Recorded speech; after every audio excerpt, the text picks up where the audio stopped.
उसके बाद flotation process है। तो फ्लोटेशन प्रोसेस में क्या किया जाता है कि एग्ज़ैक्टली जो इसमें सस्पेंडेड जो पार्टिकल है, तो इसमें ऐसा कुछ केमिकल लिक्विड डाला जाता है। इसमें से जो सस्पेंडेड या डिसॉल्व पार्टिकल जो थे, वो धीरे-धीरे करके अट्रैक्ट करके वो जो नया हमने केमिकल डाला है, तो उसके साथ अटैच हो जाते हैं, जिसको हम एजिटेटर भी कह सकते हैं या कलेक्टर भी कह सकते हैं। उसके बाद एजिटेटर से इसको गोल-गोल ज़ोर से घुमाया जाता है, जिसकी वजह से ऊपर एक झाग जैसे बन जाता है, जिसको हम फ्रोथ ऐसे कहेंगे।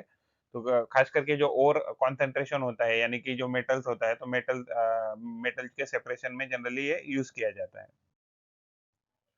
फ्लोटेशन जो प्रोसेस है, इसमें जो डिफरेंसेस है यानी कि जो पार्टिकल जो है, तो वो पानी के साथ ज़्यादा एफिनिटी दिखा रहा है या दूसरे किसी सब्सटेंस के साथ ज़्यादा एफिनिटी दिखा रहा है, तो उन उस बेसिस पे, उस प्रिंसिपल पे फ्लोटेशन टेक्निक का इस्तेमाल किया जाता है। तो प्रोसेस में जो भी रॉ ओर है, उसको पहले क्रश किया जाता है और उसको उसकी पाउडर बनाई जाती है। उसके बाद उसमें पानी मिलाया जाता है, जिसकी वजह से एक लिक्विड पल्प बन जाए और उसके बाद उसमें रिएजेंट यानी केमिकल डाले जाते हैं, जैसे कलेक्टर है। तो कलेक्टर क्या करते हैं सिलेक्टिवली बाइंड करते हैं डिजायर्ड मिनरल के साथ डिजायर्ड मिनरल पार्टिकल के साथ and making their surfaces hydrophobic तो जिसकी वजह से क्या हो जाता है कि वाटर रिपेलेंट उनके सरफेसेस बन जाते हैं फिर उसके बाद फ्रोथर्स जो है तो फ्रोथर्स उसमें ऐड किए जाते हैं added to create a stable froth of air bubble that can carry a hydrophobic bubble तो उसके बाद क्या होता है झाग जैसे बन जाता है जिसके हम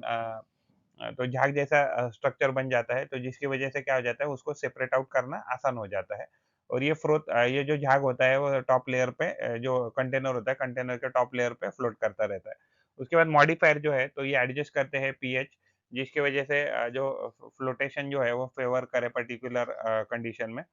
to favour a flotation of a certain mineral और suppress the flotation of other यानी कि पीएच बैलेंस की वजह से क्या होता है कि कुछ मिनरल जो है तो फ्लोटेशन को मदद करते हैं एंड जो दूसरे जो मिनरल होते हैं वो फ्लोटेशन के